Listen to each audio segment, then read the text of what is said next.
जिन लोगों का uric acid बढ़ गया है वो परेशान बिल्कुल ना हो, क्योंकि यूरिक एसिड भी कंट्रोल किया जा सकता है डाइट में कुछ थोड़ी सी चेंजेस करने से, कुछ थोड़ी सी लाइफस्टाइल में चेंजेस करने से।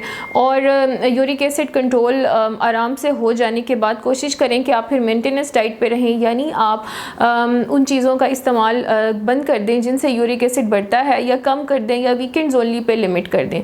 सो यूरिक एसिड बेसिकली बढ़ता क्यों है? क्योंकि आप ऐसी खुराक खा रहे होते हैं जो प्योरीन रिच है। अब जो प्योरीन रिच खुराक है या प्योरीन रिच फूड्स हैं, वो जब ब्रेक डाउन होती हैं बॉडी में, टूटती हैं जाके, तो जो उसका वेस्ट प्रोडक्ट बनता है दैट इज़ यूरिक एसिड। सो अगर हमने यूरिक एसिड को कंट्रोल करना है तो द की पॉइंट इज़ कि आपने ऐसी खुराक का इस्तेमाल करना है जो प्योरीन रिच ना हो। अब अगर आप मुझसे पूछें कि प्योरीन रिच डाइट क्या है, तो मैं आपको ये बताऊंगी कि रेड मीट जो है वो प्योरीन रिच है, अल्कोहल जो है वो प्योरीन रिच है, लेकिन इसके साथ कुछ मुरगन ग़ज़ाएँ जो हैं, ये हम जो बहुत ज़्यादा ग्रेवी वाली ग़ज़ाएँ होती हैं और बहुत ज़्यादा ऑयल वाली होती हैं, वो भी प्योरीन रिच होती हैं। लेकिन अगर हम इनको कंट्रोल कर लें, हम इन चीज़ों का इस्तेमाल ना करें, तो होगा क्या?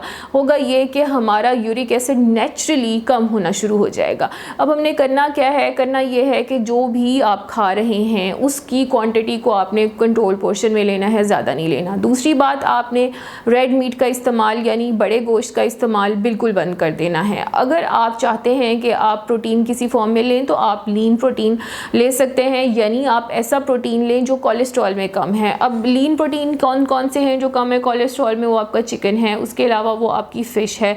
तो आप फ़िश और चिकन को मल्टीपल फॉर्म्स में इस्तेमाल कर सकते हैं। आप इसको हल्का नमक मिर्च लगा के स्टीम कर सकते हैं, बेक कर सकते हैं, इसका बारबेक्यू बना सकते हैं, जिस भी फॉर्म में आपको पसंद है। लेकिन कोशिश करें कि आपने इसको फ्राई नहीं करना, बहुत ज़्यादा मसालों का इस्तेमाल नहीं करना। उसके बाद आप आ जाएँ, अगर आप फ्रूट्स और वेजिटेबल्स की तरफ, आप फ्रूट्स एंड वेजिटेबल्स जितने चाहे इस्तेमाल कर सकते हैं। कोशिश करें कि जब आप दोपहर का खाना अपने लंच की प्लेट बनाते हैं तो आपने उसमें जो प्रोटीन अपना ऐड किया है उसके साथ हाफ़ प्लेट जो है आपकी वो वेजिटेबल्स की हो, यानी सलाद की हो।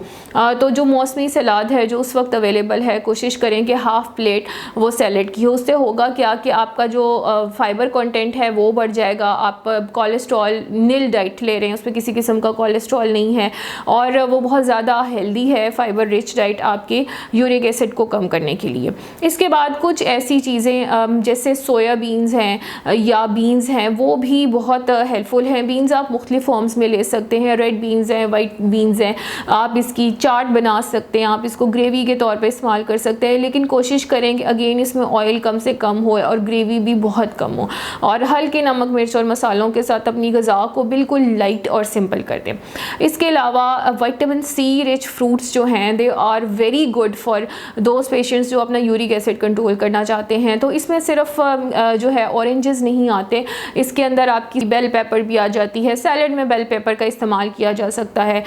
इसके अंदर आपके मैंगोज़ भी आ जाते हैं, वो भी विटामिन सी रिच होते हैं। सो मुख्तलिफ फ्रूट्स हैं जो विटामिन सी रिच हैं, वो आपकी जो प्योरीन कंटेंट ज़्यादा है बॉडी में उसको कम करते हैं आहिस्ता आहिस्ता।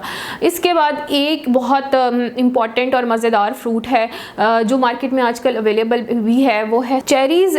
जो हैं उनमें क्वर्सेटिन पाया जाता है। क्वर्सेटिन एक ऐसा सब्सटेंस है जो यूरिक एसिड को कम करता है। तो जब आपको मार्केट में फ्रीली चेरीज़ अवेलेबल हों, कोशिश करें कि उनको ख़रीद के इस्तेमाल करें और अपनी एवरीडे लाइफस्टाइल में इनकलकेट करें। अगर आपको फ्रोज़न चेरीज़ अवेलेबल हैं तो उसके ऊपर उसकी एक्सपायरी डेट देख के आप उसको इस्तेमाल कर सकते हैं। अब हम बात कर लेते हैं कि कौन सी चीज़ें हैं जो आपने अवॉइड करनी है अगर आपकी बॉडी में यूरिक एसिड बढ़ रहा है या अलार्मिंगली हाई हो चुका है। तो इसमें आपने सबसे पहले ध्यान करना है कि आपने फुल चीज़ जो सैचुरेटेड फैट्स होते हैं या चीज़ होती है, इसका इस्तेमाल बिल्कुल नहीं करना।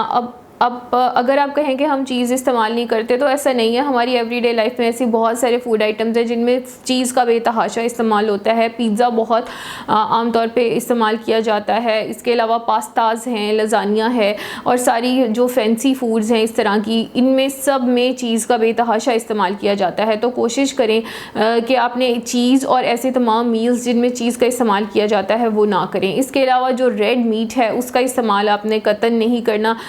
एटलीस्ट उस वक्त तक जब तक आपके जो यूरिक एसिड लेवल्स हैं वो नॉर्मल नहीं हो जाते।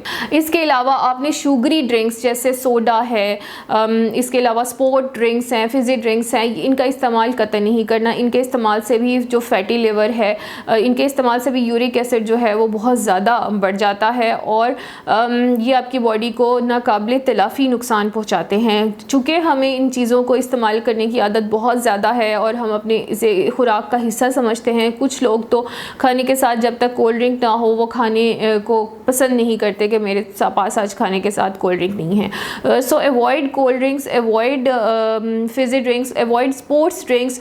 बहुत सारे फैंसी नेम्स के साथ स्पोर्ट ड्रिंक्स आती हैं, बच्चे भी उनको बहुत शौक़ से इस्तेमाल करते हैं और वो बहुत ज़्यादा डिफरेंट उनके फ्लेवर्स और टेस्ट होते हैं, लेकिन वो उनका इस्तेमाल जो है वो आपके जिस्म के लिए नाकाबिले तलाफ़ी नुकसान पहुँचाता है। तो अगर आप ये कुछ चीज़ें अवॉइड करना शुरू कर देंगे तो आपका यूरिक एसिड कंटेंट नेचुरली जो है वो थोड़ा सा वक्त गुजरने के साथ साथ बॉडी में लो होना शुरू हो जाएगा। और आपने ज़्यादा से ज़्यादा पानी का इस्तेमाल इसके साथ रखना लाजमी है। और ज़्यादा से ज़्यादा जब आप पानी का इस्तेमाल करते हैं तो आपकी बॉडी वेल हाइड्रेटेड रहती है, आपकी बॉडी से जो वेस्ट प्रोडक्ट्स हैं वो निकलते जाते हैं और इसके साथ साथ आपकी बॉडी जो है वो एक नॉर्मल फंक्शन को बेहतर तरीके से परफॉर्म कर सकती है। ऐसे तमाम लोग जो पानी का इस्तेमाल कम करते हैं उनकी बॉडी डिहाइड्रेटेड रहती है। डिहाइड्रेशन के मोस्टली साइंस उनकी बॉडी में पाए जाते हैं। और इसके साथ साथ पानी एक बहुत इंपॉर्टेंट कंपोनेंट है जो आपकी बॉडी को बॉडी में जब ब्रेक डाउन हो रहा होता है और वेस्ट प्रोडक्ट्स को रिलीज़ करके